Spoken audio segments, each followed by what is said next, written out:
So good morning guys. Here I am Shekhar. सबको सुप्रभात। मैं शेखर हूँ। आज नज़ारा ब्लॉग पोस्ट करने वाला हूँ। आपको बता दूँ कि मैं टारगेट कर रहा था मंगला एक्सप्रेस कैच करने के लिए, पकड़ने के लिए, उसमें सवारी करने के लिए हज़रत निज़ामुद्दीन से। मगर क्या हुआ कि मैं दूसरी गलत ट्रेन पर चढ़ गया। वहाँ पे एक प्लेटफॉर्म पे 2 ट्रेन खड़ी थी, कन्फ्यूजन हो गई। मैं न्यू दिल्ली गया। न्यू दिल्ली से फिर मैंने देखा, वेट किया, एक गाड़ी आई कोटा के लिए, निज़ामुद्दीन पे 2 मिनट रुकती है, वहाँ रुकी। और फिर वहाँ से फिर मैं क्या बोलते हैं कि निज़ामुद्दीन दोबारा आया। जिस गाड़ी में ही मैंने बुक करी टिकट दोबारा से समता एक्सप्रेस जो जाती है मथुरा। ये मेरे पीछे जो गाड़ी खड़ी है समता एक्सप्रेस है, विशाखापट्टनम जाती है मथुरा भोपाल के रास्ते। सुबह का आलम है, काफ़ी ट्रिकी सिचुएशन हो गया था। क्या करें, फाइनली कैच कर लिया है ट्रेन।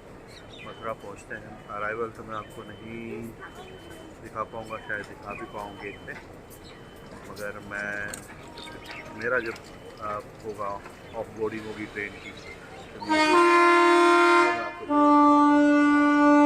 9 बज रहे हैं, 7 बजे का छुट्टी का समय है। अभी 7 मिनट अकेला हूँ, कैरी कर रहा हूँ, छोड़ के उसी के भरोसे 1.5 घंटे में पहुँचाएगी मुझे मथुरा जंक्शन। तो ऐसे ट्रिकी सिचुएशंस में आप मतलब बाद में जब आपको ट्रेन जो मिल जाती है, एक्स्ट्रा स्पेंड तो करते हो, ज़्यादा खर्चा तो करते हो, मगर ये कि क्या बोलते हैं, एक्स्ट्रा खर्चा करते हो मगर वही कि आप अपना सांत्वना दे देते हो। कि यहाँ से जब निज़ामुद्दीन गया तो मैंने कोई चार्जेस नहीं दिए थे, तो चेक किया तो 30 रुपये के करीब चार्जेस हो रहा था उसका। और फिर निज़ामुद्दीन से जब न्यू दिल्ली गया था तब, निज़ामुद्दीन से न्यू दिल्ली वापस आया तब कोई चार्जेस नहीं। मैंने बोला जो मेरी टिकट लगी है एक्स्ट्रा 194 की, उसमें से 60 रुपये माइनस कर लूँ, 134 बना एकदम। तो 134 मान के चलूँगा मैं। 6 मिनट रह गए हैं ट्रेन छूटने के। मैं अपना सस्पेंस क्रिएट नहीं करना चाहता। फिर तो ऐसी एक ट्रेन में छूट चुका हूँ, गलत ट्रेन में चढ़ के। अच्छा दिन जो है मैं और अपने ही हाथों जो है उसको जो है मैं ख़राब नहीं करना चाहता। तो मैं ट्रेन के अंदर जा रहा हूँ। मैं मिलता हूँ आगे। मैं आपको जो है हर चीज़ से जो है हर चीज़ का इंफॉर्मेशन मैं देता रहूँगा आपको। Sure, catch you guys.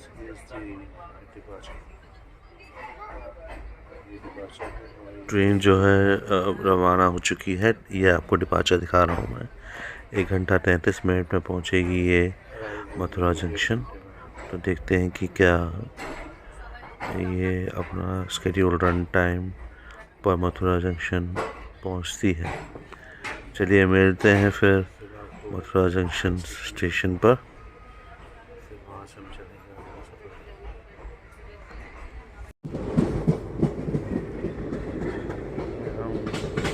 Madhupur station cross किया, ये मथुरा बस स्टैंड देख सकते हैं। और हमने जो है हम जो है मथुरा जंक्शन की ओर अग्रसर हो रहे हैं। ये हमने ब्रिज क्रॉस किया है। अब आपको ऐसे नज़ारे देखने को मिल जाएंगे जो स्टेशन के आसपास नज़र आते हैं, जैसे कि ब्रिज, फ्लाईओवर इत्यादि।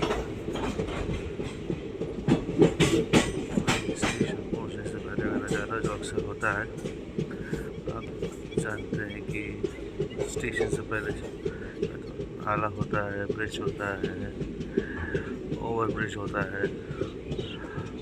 तो उन्हीं सबों से गुजरते हुए निकल रहे हैं। हमारा कैबिन थोड़ा सा लग रहा है, गाड़ी धीमी होती हुई बिल्कुल प्लेटफॉर्म की ओर अग्रसर होते हुए। देखना पड़ेगा कि प्लेटफॉर्म कौन सा लगता है, मतलब ये उल्टे हाथ में प्लेटफॉर्म लगता है, सीधे हाथ में लगता है। मेरा जैसे कि प्लेटफॉर्म जो है उल्टे हाथ में होना चाहिए। खिली धूप निकली है। सुबह सुबह थोड़ा क्लाउडी था, उतनी ठंड नहीं थी। जैसा कि हम सब जान रहे हैं कि हम होली की ओर अग्रसर हो रहे हैं, त्योहार की ओर। लगभग हम जो है ठंड को अलविदा कहने की कगार पे आ गए हैं। तो फिर भी ठंड इस तरह तक तो है ठंड की, मतलब क्या है कि हाथ को थोड़ा ठंडा कर देती है। तो गाड़ी चलती है तो हवा चलती है तो ठंड लगती है। अदरवाइज मतलब बाकी तो जब धूप निकल जाए तो फिर ठंड के मायने थोड़े कम हो जाते हैं, ठंड का प्रकोप कम हो जाता है थोड़ा।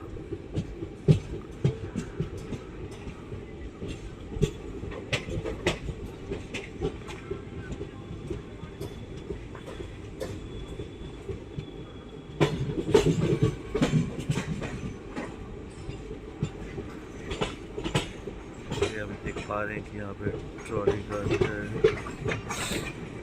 घर सुबह उठ के चलने का जो है एक चैलेंज रहता है। अर्ली मॉर्निंग ट्रेन कैच करने का जो सुबह जो देर सवेर एक चैलेंज चुनौती रहती है हमेशा। और वही कभी कभी आप उसमें कई बार ब्लेंडर भी कर देते हो। ओ लग रहा है कि प्लेटफॉर्म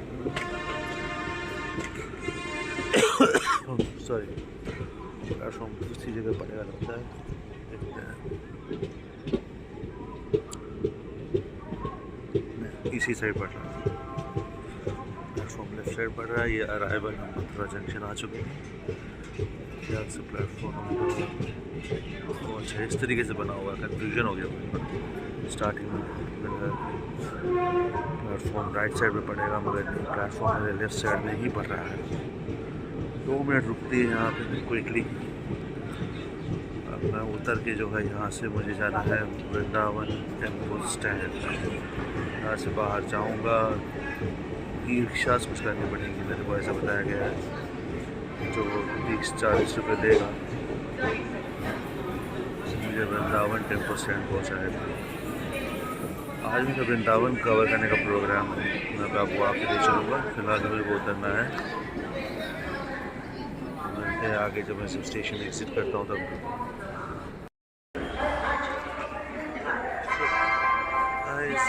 फाइनली चैलेंजेस के बाद एक ट्रेन जो बुक करी थी उसको मिस करने के बाद मैं मथुरा पहुँच पाया हूँ। फर्स्ट मिशन ऐसा बोल सकते हैं कि पहली चुनौती पार कर दी जो मैंने खुद बनाई थी। हाथ आई पे यहाँ छोड़ दिया मैंने कुछ थोड़े से मिसकैलकुलेशन की वजह से या ढंग से बड़ा आइडेंटिफाई करने की वजह से, इसलिए हमें काफ़ी फोकस रहना पड़ता है। कभी कभी हम जो है टेकन फॉर ग्रांटेड ले लेंगे, जैसे मैंने बोला। हम उसके बाद जिस तरीके से मैं वहाँ से वापस नई दिल्ली गया, निज़ामुद्दीन से इस गाड़ी में चढ़ा, मुझसे उतरने की कोशिश की, लोगों ने बोला कि नहीं आप ऐसा नहीं कर सकते, ट्रेन ने जो है स्पीड पकड़ ली है। हमें पता कोई चारा नहीं था। निज़ामुद्दीन उतरा मैं, निज़ामुद्दीन उतर के फिर वहाँ न्यू दिल्ली उतरा मैं, न्यू दिल्ली उतर के फिर न्यू दिल्ली से फिर वहाँ पर कल अनाउंसमेंट सुनता गया, फिर एप्लीकेशंस भी चेक करता गया। फिर एक ट्रेन आई कोटा वाली, एक्चुअली वो जा रही थी मुंबई महाराष्ट्र, चंडीगढ़ से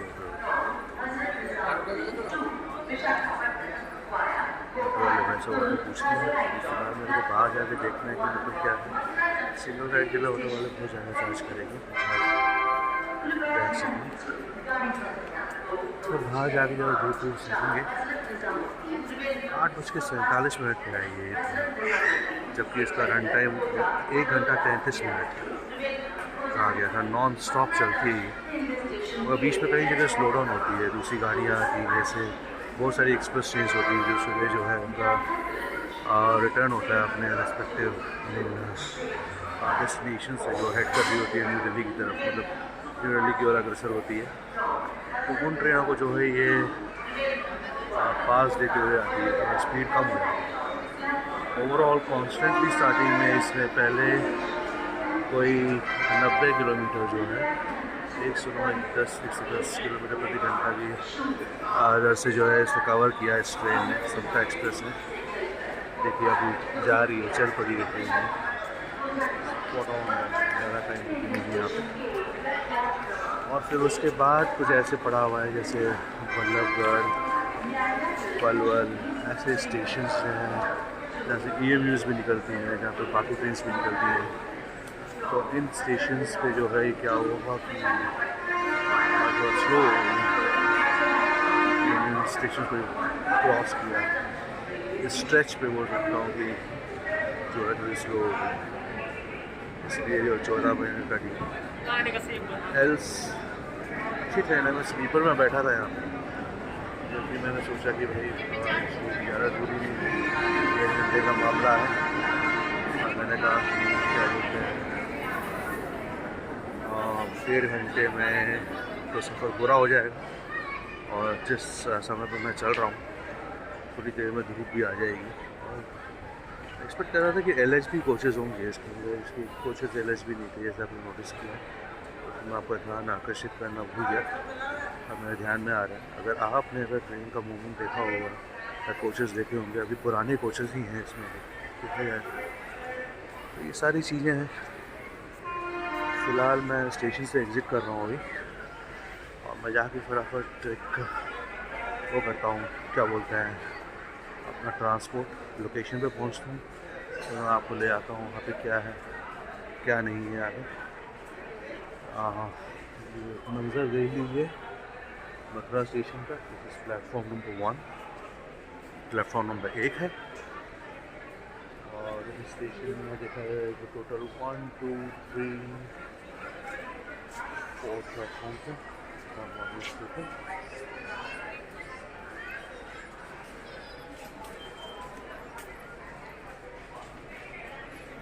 मैं करेक्ट करूँगा आगे अपने वीडियो में, तो मैं नया हूँ इसलिए भूल चुक हुआ, मेरी गलती को माफ़ करें और मुझे सुझाव दे, राय दें। और जहाँ तक कि मैं समझ पा रहा हूँ कि यहाँ पे 4 ही प्लेटफॉर्म्स हैं जहाँ मैंने देखा है।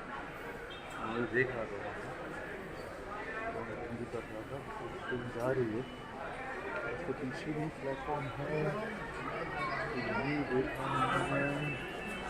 हाँ, तो जो ये 1 है, तो पहला प्लेटफॉर्म है जिसको मैं जा रहा हूँ।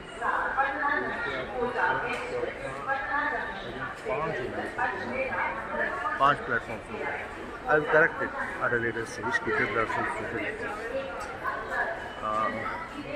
Guys. Let me exit the station.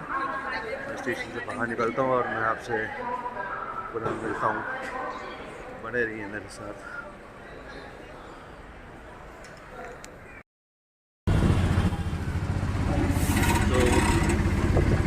तो दोस्तों मैं स्टेशन से बाहर निकला और फिर मैंने ई-रिक्शा खोजने की कोशिश की, जो मुझे बताया गया था कि 30 से 40 रुपये लेगा और मुझे वाराणसी वृंदावन टेम्पो स्टैंड पहुंचाएगा।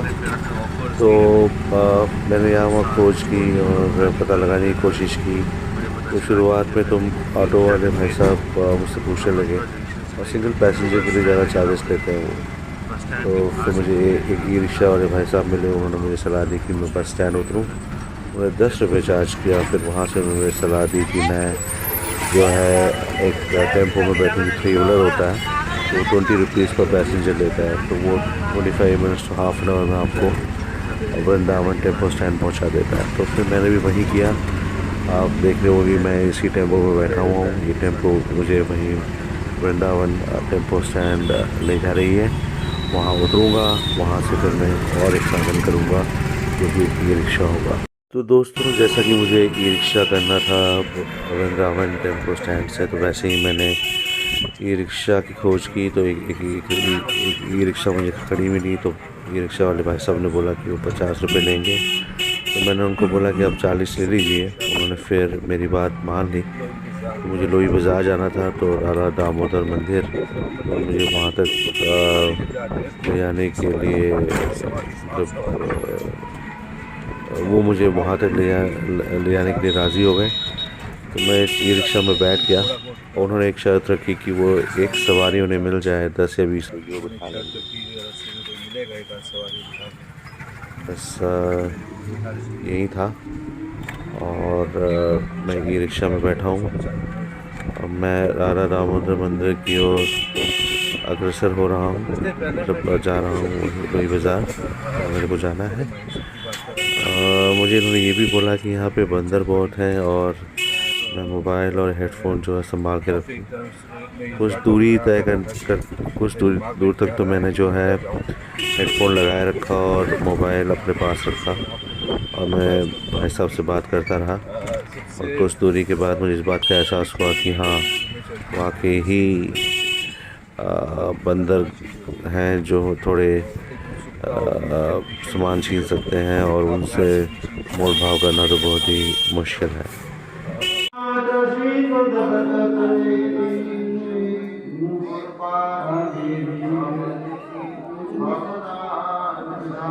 एहसास करते हुए मैंने सामान जो है अपने बैग के अंदर रख लिया, अपना मोबाइल और हेडसेट, और पहुंच गया ये मंदिर श्रृंगारवट, राधा दामोदर मंदिर के पास लोई बाज़ार।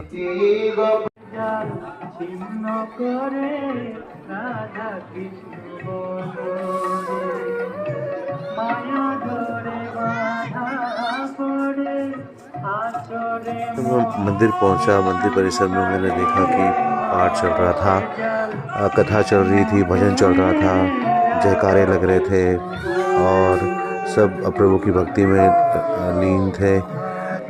और इसी के साथ जो है मंदिर परिसर में जो है अभिषेक शुरू हुआ और सारे भक्तजन धीरे धीरे एकत्रित हो रहे थे। यहाँ पे काफ़ी अद्भुत नज़ारा था, देखने लायक। काफ़ी भक्ति भाव का माहौल था। मुझे तो ये कहा गया था कि यहाँ पे इतने भक्त हो जाते हैं कि पाँव रखने की जगह नहीं होती। तो इस बात में मेरे को रुचि थी कि कितने भक्त आते हैं। और अभिषेक की प्रक्रिया शुरू हुई। सब जो भगवान को चढ़ाना था, अर्पित करना था, वो अर्पण कर रहे थे। जयकारे लग रहे थे, ढोल बज रहे थे, घंटी बज रही थी। तो बाकी जो है ऐसी पूजा में मुझे शामिल होने का अवसर मिला। और मुझे ये भी अवसर प्राप्त हुआ कि मैं इस पूजा को आप तक पहुंचा सकूं। जो है मेरा वीडियो देख पाएगा उन लोगों तक मैं पहुंचा सकूं और आपको बता सकूं कि ये उत्सव क्या होता है और किस जोश हर्षोल्लास के साथ ये बनाया जाता है। कि आप देख सकते हैं कि अभिषेक चल रहा था और धीरे धीरे जो है भक्तों का जमावड़ा भी बढ़ रहा था। तो यहाँ पे भक्त खाली वृंदावन से ही नहीं आते हैं, काफ़ी फॉरेनर्स जो हैं वो भी यहाँ पे आके सेटल हो चुके हैं। यहाँ पे वो रिहाइश कर रहे हैं और वो एक भक्त के तौर पे जो है श्री कृष्ण प्रभु और नित्यानंद प्रभु के बारे में लोगों को जानकारी देते हैं, उनको ज्ञान प्रदान करते हैं, उनसे जुड़ी हुई चीज़ें उन तक पहुँचाते हैं। जैसे किताबें हो गई, जैसे श्री कृष्ण से जुड़ी हुई किताब भगवद गीता वगैरह हो गई, या उनके उपदेश से संबंधित किताबें हो गई वगैरह, जो है वो जनता तक पहुँच के उनको कृष्ण जी की लीला के बारे में जानकारी देते हैं और उनको भी वो प्रोत्साहित करते हैं कि वो भी जो है कृष्ण जी से जुड़े और इनकी तरह काम करें। तो ज़्यादातर जो है ये सारे भक्त इस्कॉन से जुड़े रहते हैं और उनकी दिनचर्या जो है यही रहती है, भक्ति, जाप और अलग अलग ऐसी गतिविधियां करना जो कि जो है भक्तों को जो है प्रोत्साहित कर सके और उन्हें जो है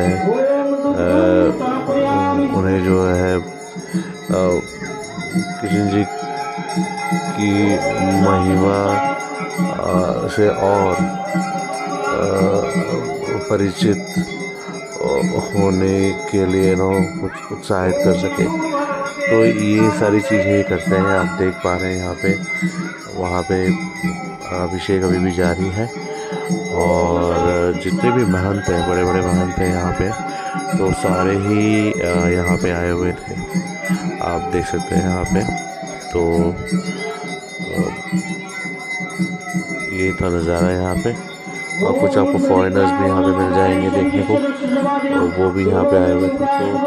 तो इस उत्सव के बारे में जानकारी सबों को मिल जाती है, जो कि हर साल होता है।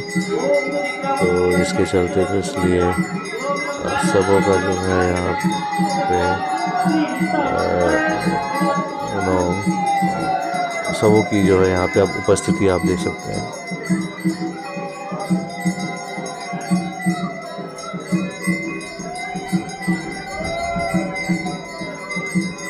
मंत्रोच्चारण भी चलता हुआ,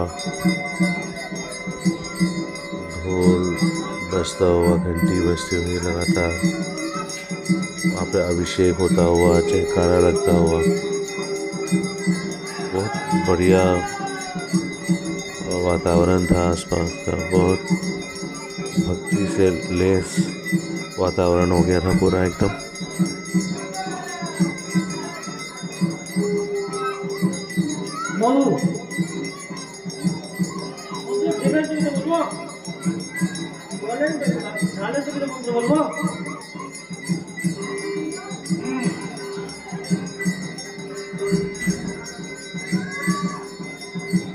आप देख सकते हैं यहाँ पे। ओम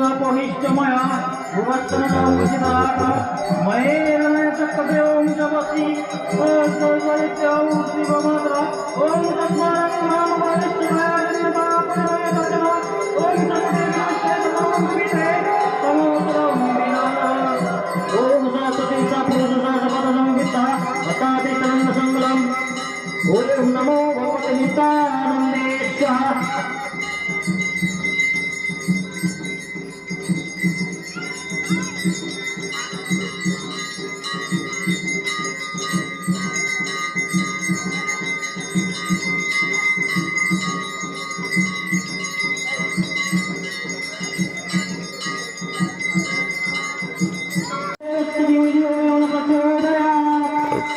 अभिषेक भी होता रहा, पाठ भी होता रहा, अभिषेक भी होता रहा, पाठ भी होता रहा, और क्या कहते हैं, प्रसाद भी बटा बाद में। तो ये जितना भी अर्पित हो रहा है, इसमें दूध था, दही था, मक्खन, घी वगैरह सारा मिलके जो है वो एक चढ़ा हुआ प्रसाद बन गया हो, और तीर्थ की तरह बन गया हो। और चरणामृत अलग था, जिसका सबों को सेवन कराया गया। और वो जो पवित्र जल है सबों के ऊपर छिड़काया गया। फिर आखिर में आरती हुई। आरती होने के बाद जो है पूजा का समापन हुआ। काफ़ी अद्भुत नज़ारा था। ऐसा अवसर जो है बहुत ही कम ही मिलता है, और बहुत मज़ा आया इससे जुड़कर, और काफ़ी अच्छा लगा। दोस्तों, ये रहा हमारा पार्ट 1 मथुरा वृंदावन ट्रिप का, जहाँ पे हमने नित्यानंद प्रभु जी का मंदिर कवर किया है, और वहाँ पे जो अभिषेक आरती हुई है वो कवर किया है। अभी मैं पार्ट 2 और पार्ट 3 भी इसका पोस्ट करूँगा, जिसमें जो है मैं आपको निधिवन, बांके बिहारी जी और प्रेम मंदिर की यात्रा करवाऊँगा। और उसके बाद हम मथुरा में श्री कृष्ण जन्मभूमि जी की यात्रा भी करेंगे वहाँ पे, और वहाँ के भी दर्शन करेंगे। तो मिलते हैं अगले भाग में, और उसके आगे और जो भाग आएंगे उसमें मिलेंगे, ताकि जो है मैं आपको जो है हर एक चीज़ से रूबरू करा सकूं और जानकारी दे सकूं। धन्यवाद। आप इस वीडियो को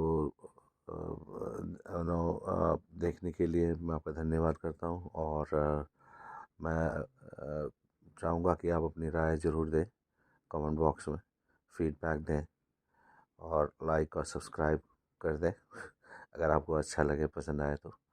there is always scope for improvement. तो मैं इसमें इम्प्रोवाइजेशन करूँगा, आपके फीडबैक को मद्देनजर रखते हुए गोइंग फॉरवर्ड।